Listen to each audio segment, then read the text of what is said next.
messengers, calling all the messengers, calling all the messengers.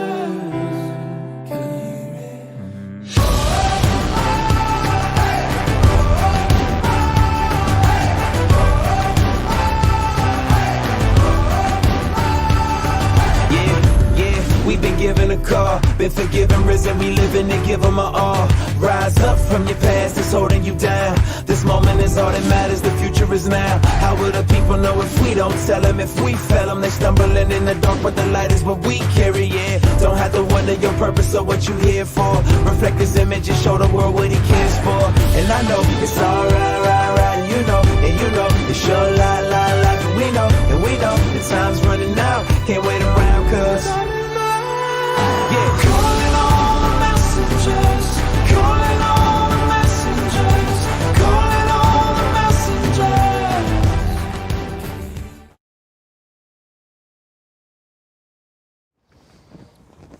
Hello, good evening everybody. We're back again with our Wednesday night Facebook Live, our Thrive Live, as I have been referring to it. Facebook Thrives. Facebook Thrives. So, as you can see, we're doing things a little bit weird this evening. We have one of our college students, Kevin Wilder. You may recognize him from playing worship as well. So aside from being a college student and somebody who is heavily committed to Thrive, he, I think, has an interesting perspective on a lot of recent happenings. Because both of your parents are in law enforcement, or just one? They were in law enforcement. That's actually how they met. Oh, that's cute. So that was kind of funny. But they were in law enforcement. My mom now works retail, and then my dad does IT stuff. Oh, gotcha. Yeah. Cool. So Kevin is far away from us right now. He is in Maryland. Yeah, 1,000 miles away. You're not actually in Baltimore, right? No, I'm actually 45-ish minutes outside of Baltimore and DC. So like right where the two major highways triangle. meet is like right about where my town is. What is the town? Frederick, Maryland is the town where they meet, and then I'm like 10 miles like south of that, if that. Oh, gotcha. I live in a little town called Urbana. What is it? Havana? Urbana. Urbana. Urban with an A. Urbana. Urbana. Cool. Well, I'm going to pray, and then you can share a little bit more about your family and some of your story. And then we'll get into things. We're done. Heavenly Father, thank you, Lord, for allowing us to come together, even though we are literally thousands of miles away. It's very cool that you have put into people's brains the thoughts and the ideas and the ways to curate technology in such a way that we are able to do this, that we can stay connected with each other no matter how far apart we are. But I pray that you would bless this conversation. And God, thank you so far for what fruit we have seen of the prayer for Andy Blankenship. And I continue that you will keep that healing process going as we continue to pray without ceasing. In your name I pray, amen. Amen. Also, before I go to that, I texted John before this and I said, is there any announcements? And then I forgot the one announcement. He said that, I'll read the text message. Is he with us tonight? John, like here? Yes. No. I can't see on the other side of the... I guess that's true. You can only see me. No, he's not here.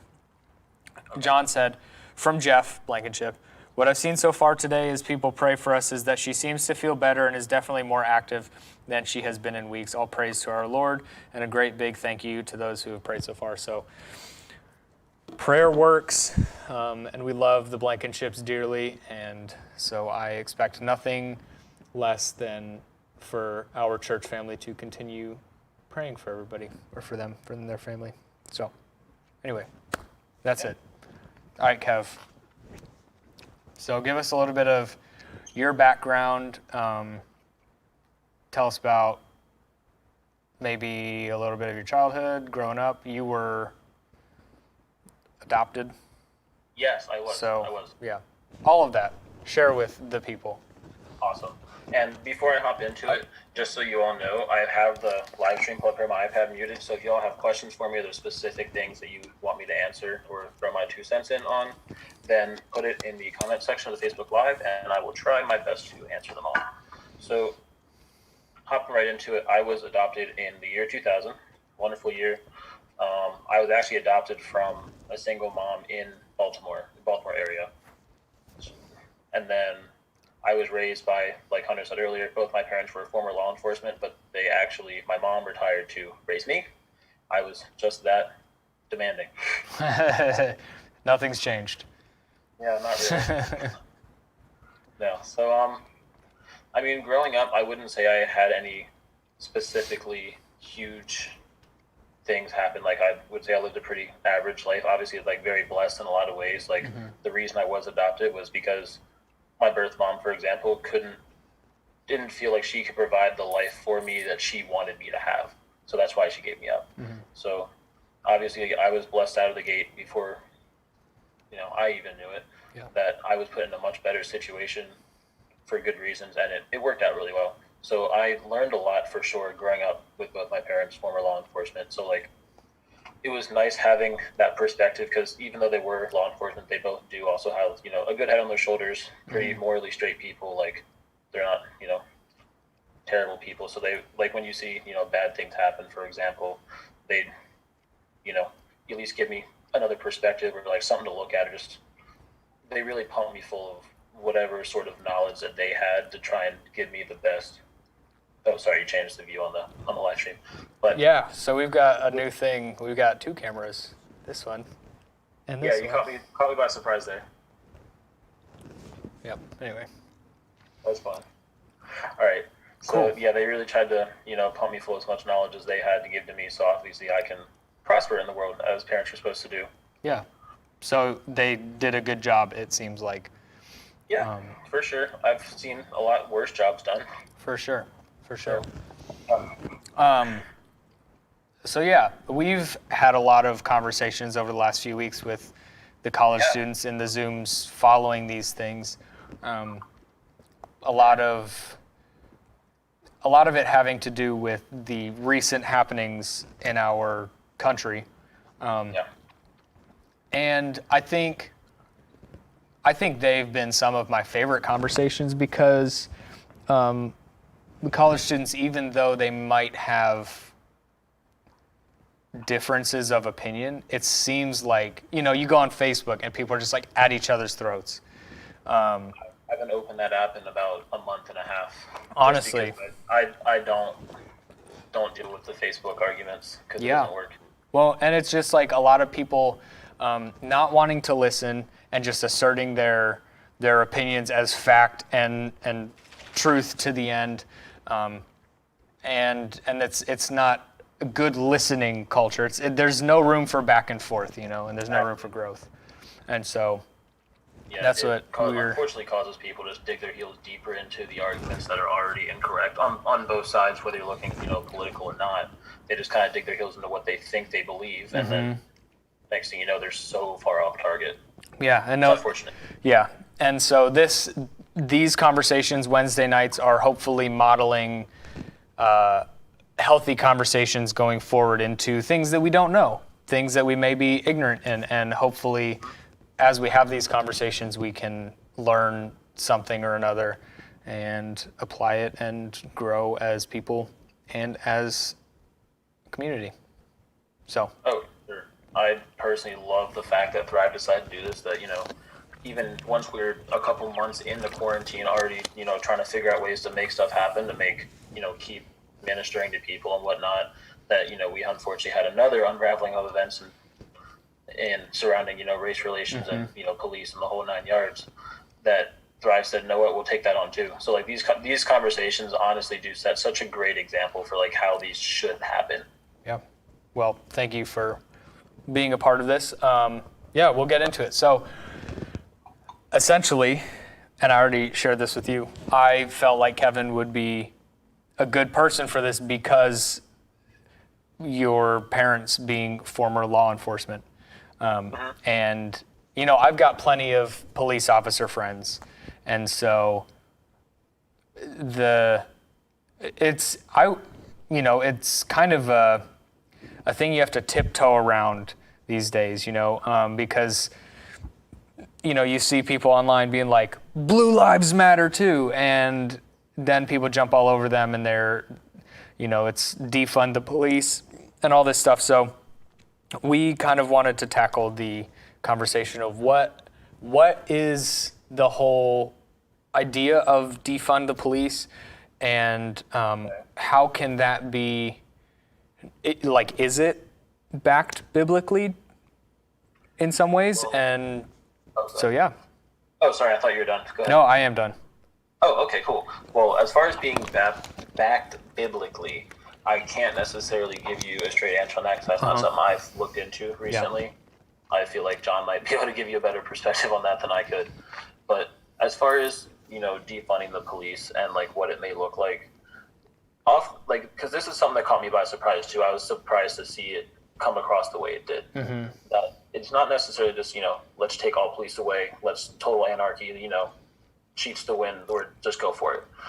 Which is, again, how it comes across ideally, because you think, oh, let's just take, you know, give them a balance of, you know, $0 and say good luck, and then once they are gone, they're gone.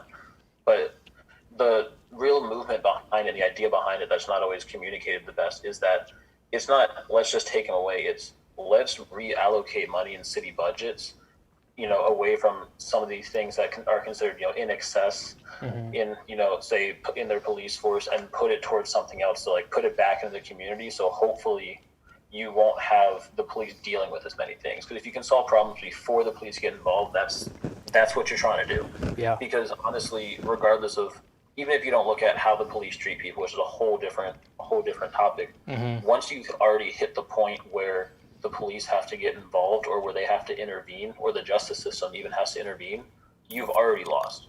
In that sense, like hopefully you should not have to reach that point, because you either self-correct or correct some other way before you reach that. Yeah, and so I think, like you mentioned, the misconception with the phrase defund the police is quite literally the phrase defund the police, because it sounds like just no more cops, and the assumption is they're all bad and all this, and it's like, it's really like, no. It's let's use the money differently, instead of, you know, militarizing police forces and just like, you know, strapping them up with guns and ammo and all sorts of protective gear and riot gear and stuff.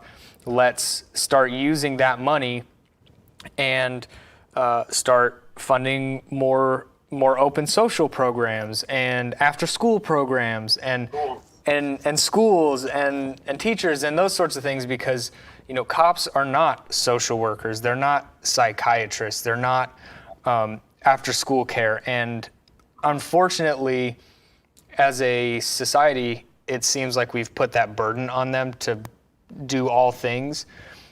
And realistically, from a citizen's standpoint, it seems easy to just go, I've got a problem, 911, you know, rather than like having specific people in specific areas for each thing. It's like you just call the cops, dispatch the cops, they'll come out here and they'll fix it.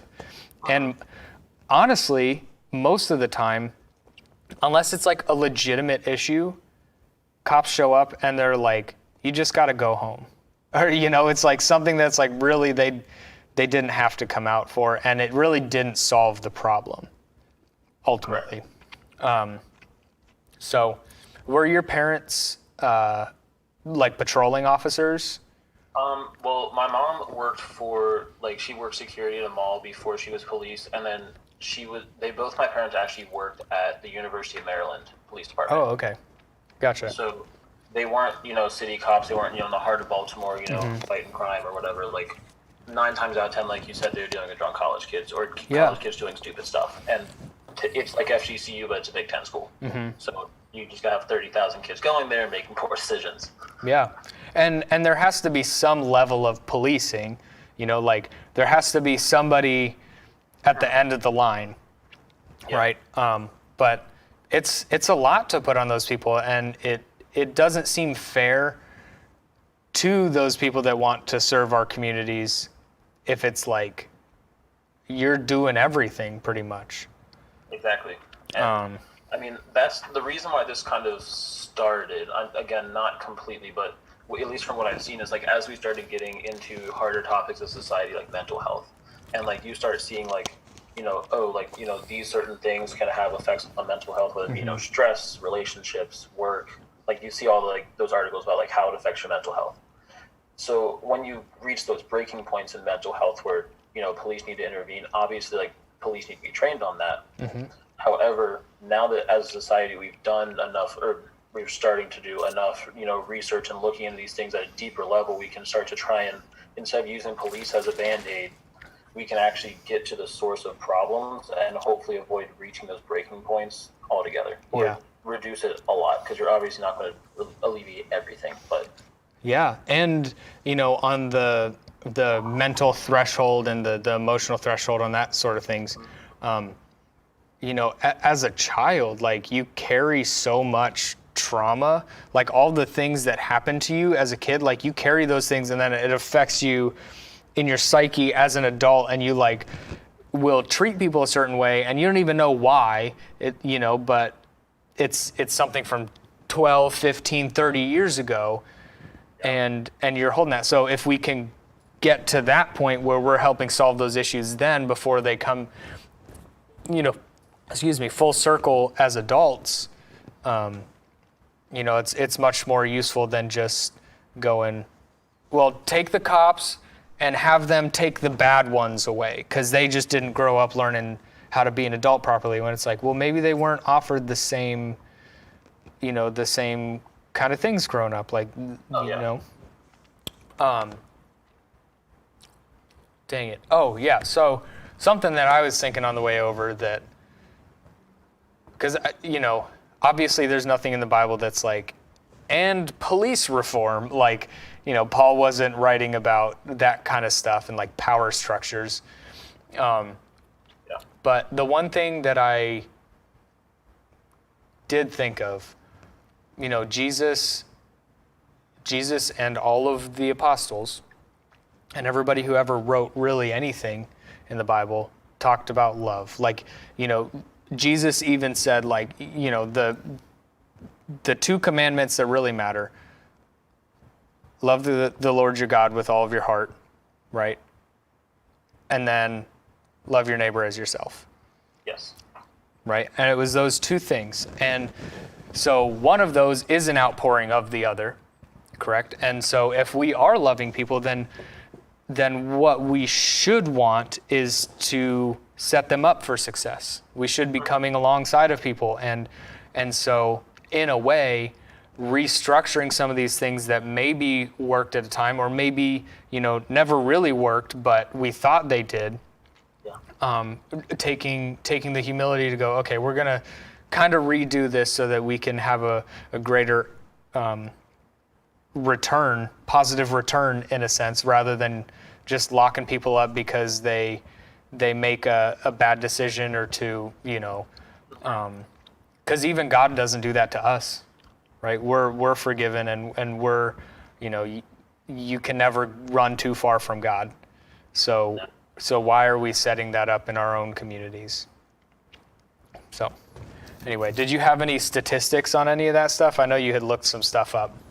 Not specifically on that topic, but I'm happy that you hit like the points of both your childhood and rehabilitation / solving problems before they occur. Yeah. Because I think that's, at least personally, like what I see, like one of the most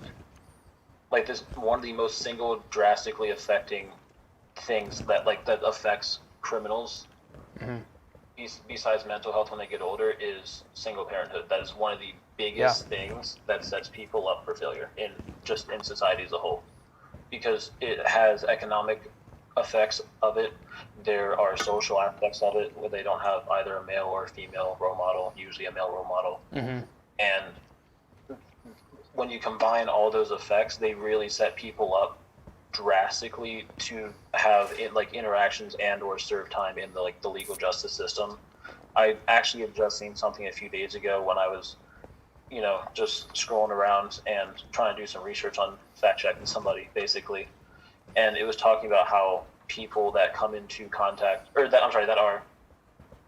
come from a single family household, regardless of their race, are tens of times more likely to have interactions with police. They're a whole lot more likely not to graduate from high school and then also college.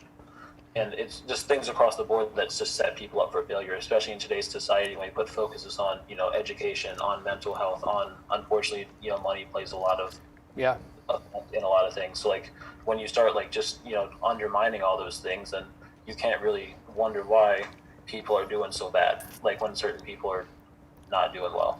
Yeah. And, people are gonna, with whatever their situation is, generally they're gonna try as hard as they can to survive. And sometimes, from an outside standpoint, we're like, well, you should have just done better, And Yeah. we see it with the protests where it's like, well, no, don't protest like that. And then, you look at like Colin Kaepernick kneeling and stuff, and it's like he got so much criticism for that. And I was like, okay, that didn't work. And you see a number of silent protests, so to speak, and people shut it down. And so it's like, well, you've left us with no choice other than to act in a different way. Not to say that like the protesting and rioting. Yeah, there's a weird gray line there. I've seen a lot of arguments both ways, saying that like this isn't justified. Like there's no excuse for this. But there's also, I've seen arguments saying like, well, you left us no other choice, or well, this is justified because of X, Y, and Z.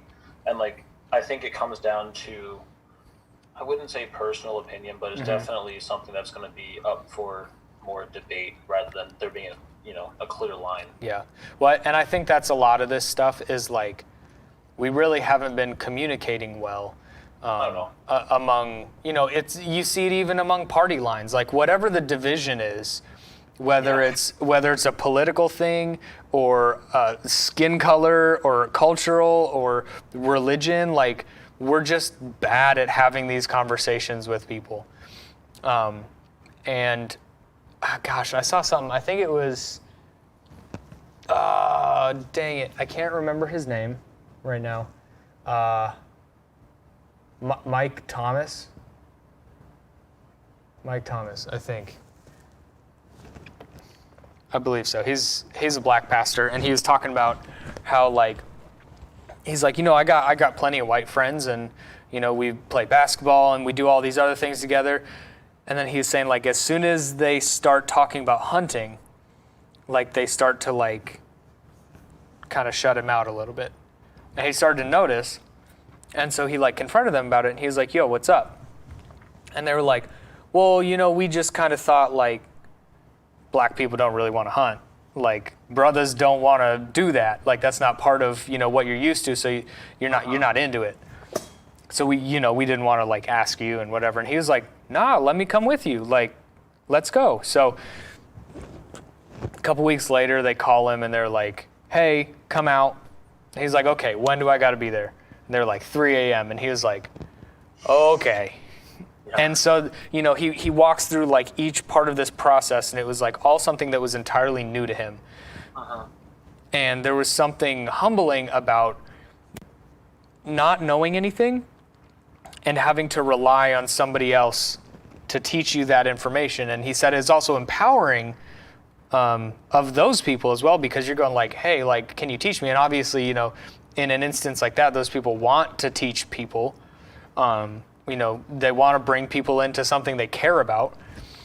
And his point seemed to be that if we're going to like, just assume that other people don't want to do something, or, maybe we're too shy to ask for help, or, even too prideful at times to ask for help, or, ask a question about something that we don't understand, we're never going to understand that thing. And I think it's just hard when there's so many divisions in our communities and in our societies, and the expectation is like, you're in a box, right? And if you, oh shoot, my meeting's gonna end in 10 minutes. And if you're if you're not a Trump supporter, then you're definitely a Biden supporter. And it's like, no, that's not, people just make assumptions as soon as you say you're not this. And so they go, oh, you must be the opposite. Not everything's binary, but they want to assume it is. Yeah. And so it's just like, it's really important to have these conversations. Okay, so we got 10 minutes left. The two topics that we decided, sorry, Brooke just told me I'm chomping, so I'm gonna go spit my gum out real quick.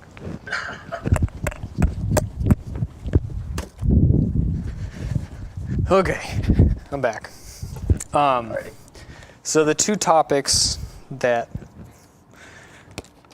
you felt like you wanted to discuss, well, one of them was the media a little bit, and I think it plays a big role in a lot of things, and the divisiveness. Yes. Right? Yes. So I'll take a swing at the media real quick because you brought it up. So obviously, as to no surprise for anyone, like our country has problems, our country has divisions and things that we need to work on as a nation. Like that's, no duh, effectively. Yeah. But in those problems, people, although a lot of people don't have faith in society, there is a lot of hope left in people. So a lot of things that are done well, like people see our problems and want to do good things and want to change them, like want to make the world a better place, leave it better than they came into it. Like I'm sure we've all heard that before, but those aren't necessarily things that are showcased as much, or they're only showcased, the last 2 minutes of a news broadcast to leave people on a good note to come back. And that a lot of times the media, regardless of what side that, certain entity might lie on the political spectrum or whatever, they a lot of times broadcast and talk about and publicize what sells, what gets them, clicks, what gets them money, what gets them to be the best news agency, to keep them competitive.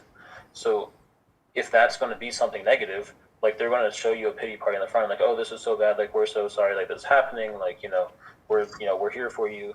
But at the end of the day, that's what they're continually pumping out to keep fanning those flames. Just when the flames start to die out, they spark back up again.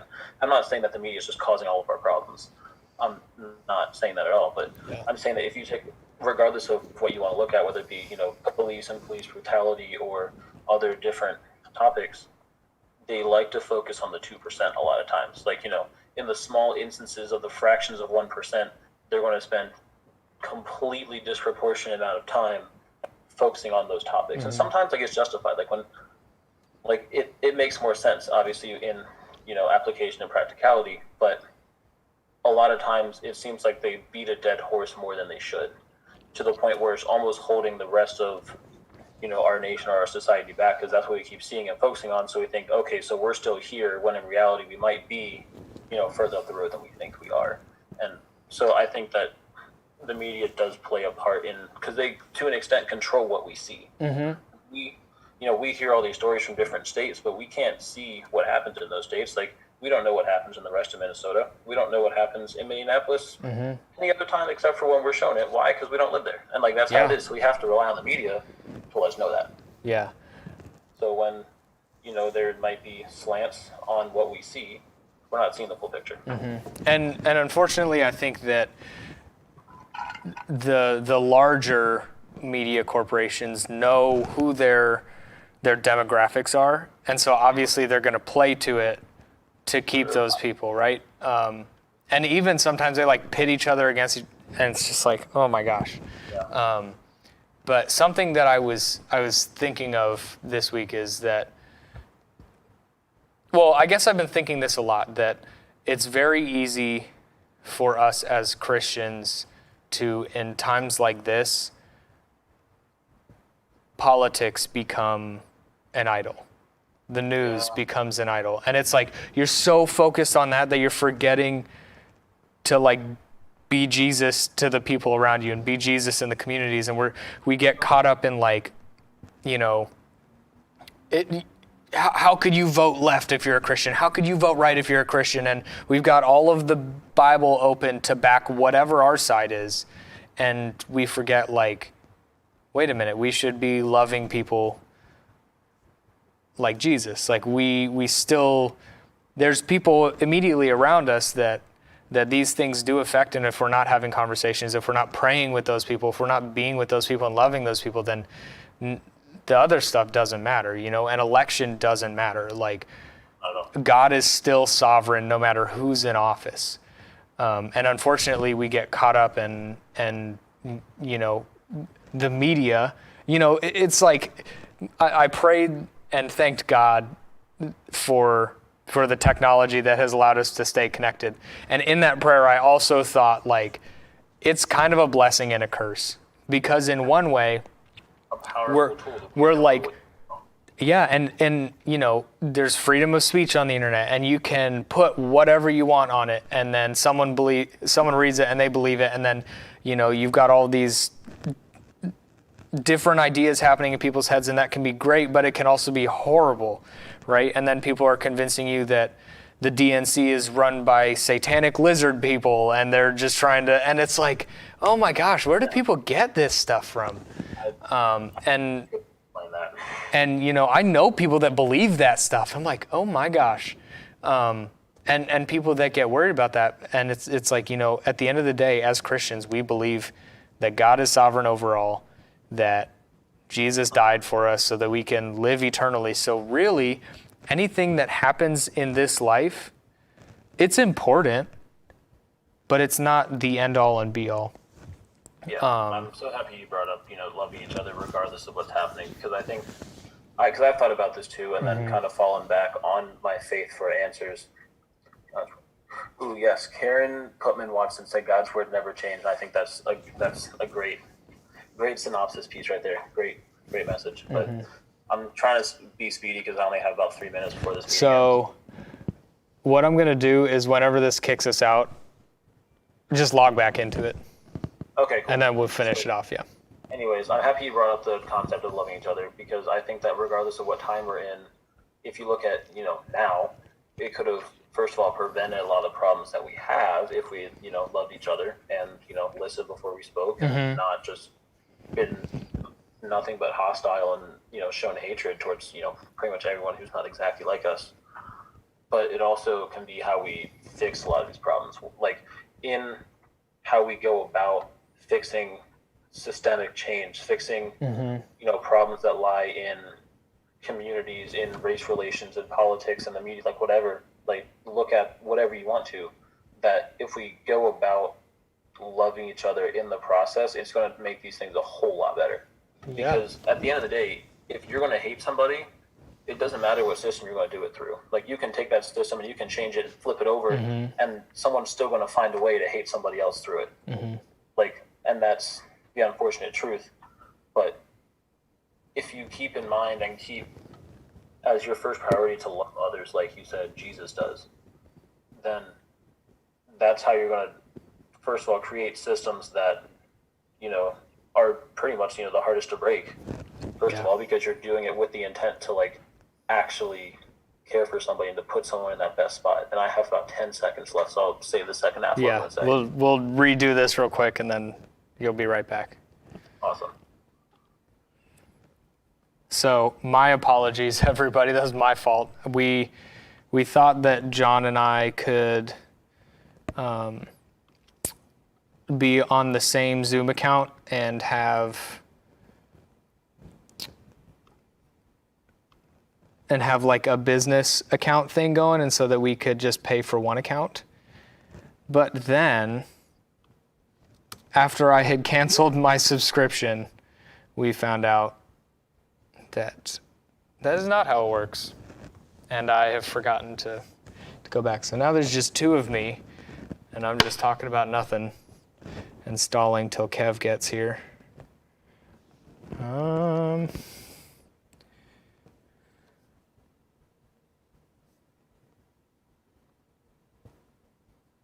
The second. Oh my gosh, I cannot believe this is happening.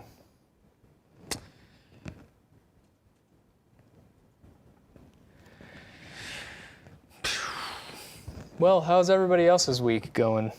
Feel free to talk to me in the comments. I can see up there on the TV. Oh, Kevin's here. We back. Are you there?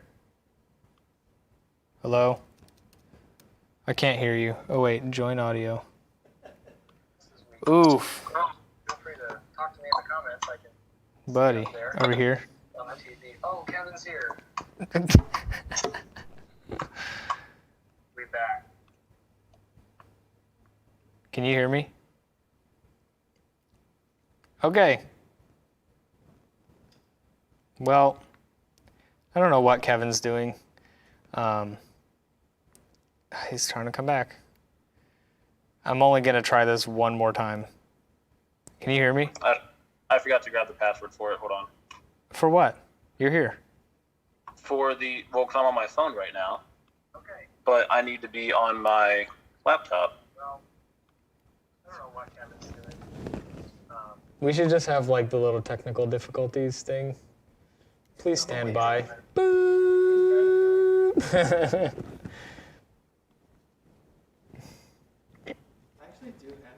Did you really? Hey, okay. We're actually back for reals. Okay. Sorry, I can't pull the link from my iMessage on my laptop because for some reason it's not working. Gotcha. No, you're good. Well, we're back. So something that you said, I don't remember what it was. It made me think of, I watched a video today, and it was, I literally don't know who the guy was that was talking, but it was some black guy, and he's, on a stage with a microphone talking to an audience. And the audience was all sorts of different people. All right. And it was definitely from like the 80s because of the hairstyles, like you could tell. All right. And it was people going, like white people being like, why can't we get along? I think, you're saying white people, black people, Asian people, Jewish people, but we're all just people. There's got to be a solution. And the speaker essentially pointed back to, historically speaking, that like black people have had a different experience in America from the start. And just like the conversation that was happening with the black people in the audience and the white people in the audience and the guy speaking, it was like all the same stuff that we're hearing now. It's people being like, well, how come it's racist if I, as a white person, say something to a black person, but it's not the same if you come back at me that same way? And then black people being like, white people are not listening, and then talking about, how even in history books they're being taught really primarily like white history, and black history is shoved to the side. And it was just like kind of eye-opening. It's like, wow, 50 years ago, which now is wild to think that 1980 was 50 years ago. 40, sorry. 40. Oh my gosh. I was waiting for you to get the math right. Oh my gosh. Anyway, 40 years ago, whatever it is, that's still a long time. And we're still having this conversation, which to me says that we're not listening well. And you could even see in the video, the white people felt like they were being targeted in some way. And they're like, well, I'm not. And it's like, yeah, sure, you're not. But that doesn't mean that the system, like the foundation of what this isn't, working in a specific manner. And that historically speaking, this, you even see it with like churches, or you see it with businesses, that whatever the DNA is of that business or that church at the start is going to be what it will repeat and continue to be. So if you build a company, based on racism, maybe it'll go away after like hundreds of years.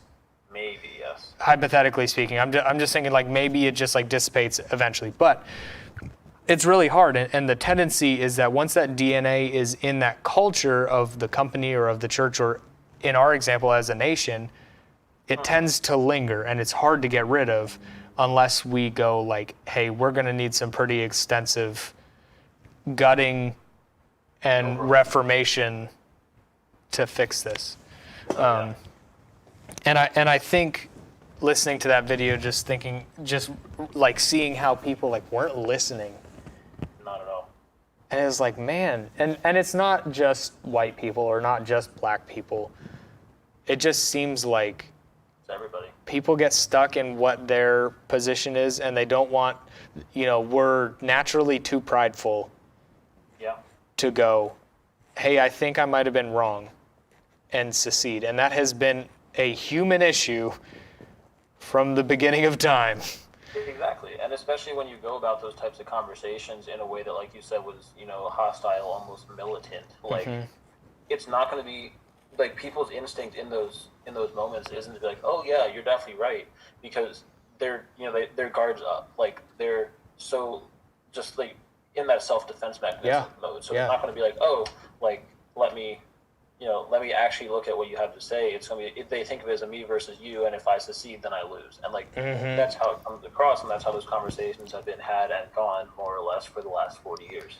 So like, I think now we are starting to come out of what I've kind of called the ignorance is bliss phase of society. Cause like, more or less since, I don't want to say since the civil rights movement, but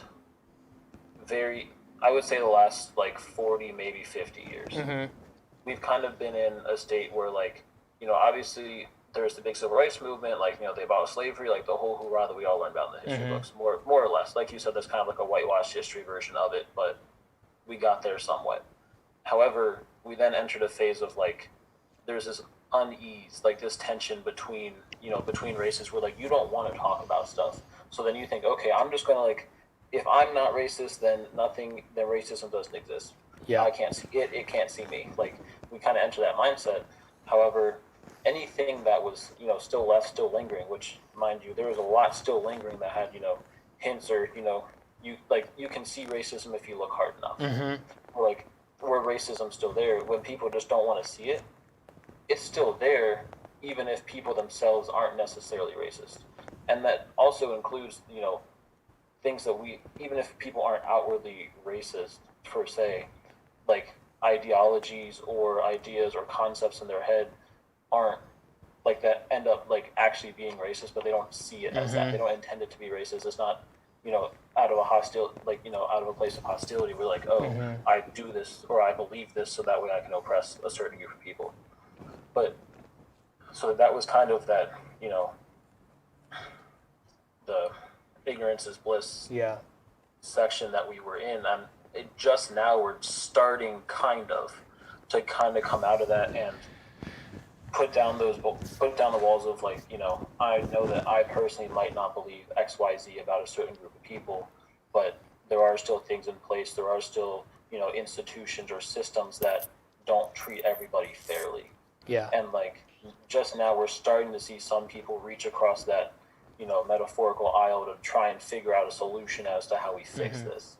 And that's not just in, racial relations, but also sometimes politics or other things where we're realizing that what needs to be done, like we've said, is like we have those sort of conversations that are a lot like this. Where it's like, I might experience something different than you experience it, but that doesn't mean that, I'm inferior to you or vice versa. Or it doesn't put me on top because I've had it harder. Because like, just how, one group has certain struggles, a different group can have struggles that are not necessarily similar, but they're different. It doesn't mean the other group's had a perfect life.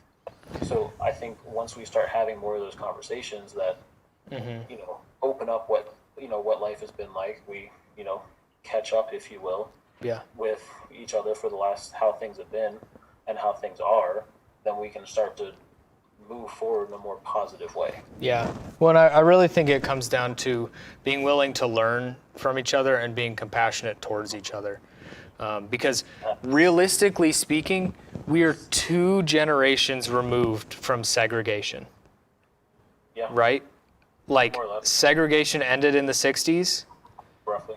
And that our grandparents lived through that. Like, well through that. They were like adults potentially at that time, depending how old your grandparents are. But, and then their kids were raised by them, and then we were raised by their kids. And so it's like, that's really not a far distance from segregation, and one generation further, and it was slaves, more or less. Roughly, well, maybe 2, depends. There's the gap between when slavery was abolished and when the civil rights movement was, and it's like you said, if depending what history book you look at, the date's going to be Yeah. different. But there definitely was a bit of Yeah. a gap there.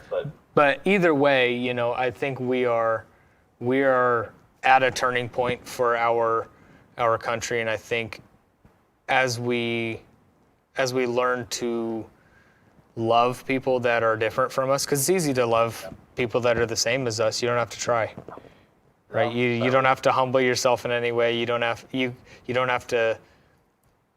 disagree.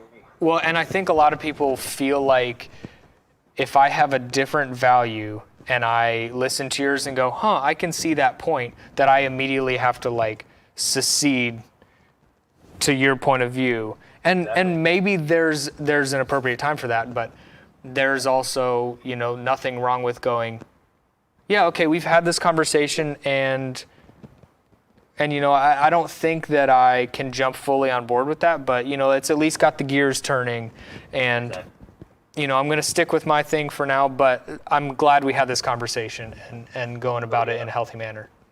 I've taken so much away from conversations that are like that, with having conversations with people of different, political, religious ideologies, where I might not be like, oh, look at me, I'm a full-blown, whatever, oh, I'm suddenly Muslim now, poof. But at the same time, I learned how a different group of people that has a completely different, more or less, upbringing in history views, certain topics today, certain concepts, certain institutions that I wouldn't have thought of how they look at things. But now that I know how, certain groups of people look at these topics, I now have another perspective to kind of hybridize mine with. Yeah, and honestly, over time, more of those, concepts are talked about, and obscure things that you might not think of, things that are second nature to us, say grocery shopping, for example, and how you go about conducting yourself in public. Just those things are second nature to us here, but you go over to another country and it's different. Completely different. And you never would think about it unless you were to talk to someone, from that country or from that group, to be like, oh, well, for us, this is our, stereotypical trip to the grocery store.